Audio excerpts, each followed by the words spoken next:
Do të lidhemi në këto momente me Kristi Koçibellin, anëtar në Këshillit Bashkiak në qytetin e Korçës, për të folur për dëmet që janë shkaktuar fermerëve nga kushtet atmosferike dhe kërkesat e drejtuara. Përshëndetje zoti Koçibelli. Përshëndetje. Çfarë kërkojnë konkretisht fermerët?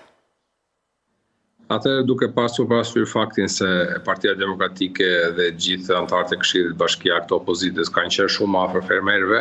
ne kemi konstatuar një gjendje të jashtëzakonshme dhe dëshpëruese që janë duke përjetuar në këtë moment fermerët. Posaçërisht në datat 7 dhe 10 prill të vitit 2025, temperaturat e ulta në rajonin e Korçës dhe ngricat në këto data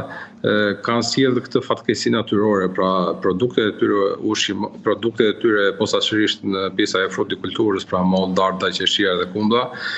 kanë dalë jashtë përdorimit, pra ato nuk mund të vazhdojnë me prodhimin e tyre, pothuajse mbi 80% në gjithë sasinë e tyre. Ndaj ndodhur në këto kushte, ata kanë pasur kontakte të drejtpërdrejta me Partinë Demokratike dhe me anëtarët e Këshillit Bashkiak të opozitës, dhe ne jemi drejtuar disa institucione me kërkesën tonë duke kërkuar së pari vlerësimin e kësaj situate dramatike dhe më pas të vazhdohet në dëshpërblimin që kërkohet që duhet ju bëhet urgjentisht fermerëve të rajonit të Korçës. Sa shkon, po themi, në terma financiar fatura për të gjithë fermerët nga dëmi shkaktuar? Posaçërisht kjo që sa po thash unë pak më para, fillimisht duhet bërë vlerësimi dhe ndaj ne kërkojmë të ngrihet në mënyrë urgjente një grup vlerësimi, për shkak se dhe ligji e detyron së pari Bashkinë e Korçës, por edhe bashkitë të tjera të qarkut të Korçës, dhe së dyti Këshillin e Ministrave që të ngrihen në një grup të posaçëm që fillimisht të bëhet vlerësimi i gjithë dëmit të fermerëve të qarkut të Korçës dhe më pas të kalohet në dëshpërblimin e tyre. Vetë ligji 45 i vitit 2019 të emergjencave të mbrojtjes civile i detyron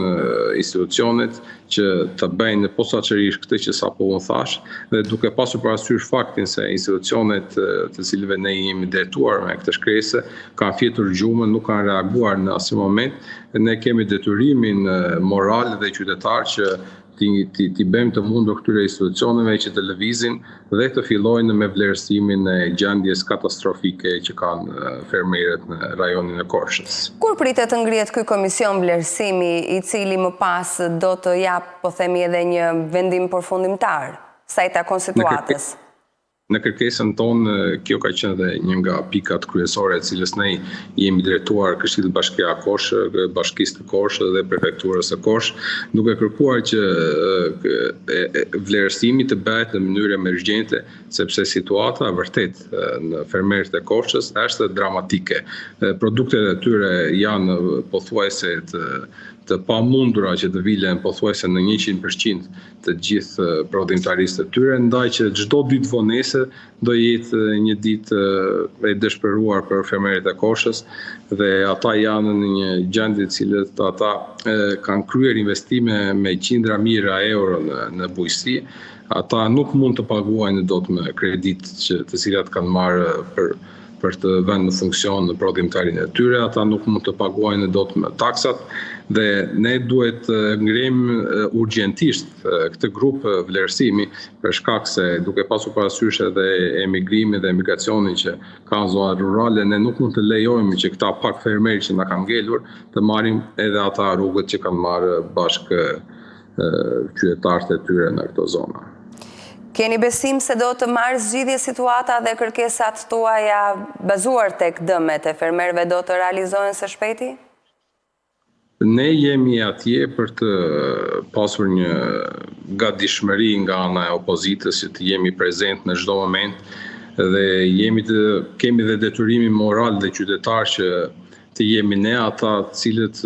duhet të motivojnë këto institucione që ta fillojnë në një orë më parë këtë punë, ndaj angazhimi jonë do vazhdojë, insistimi jonë do vazhdojë deri në momentin që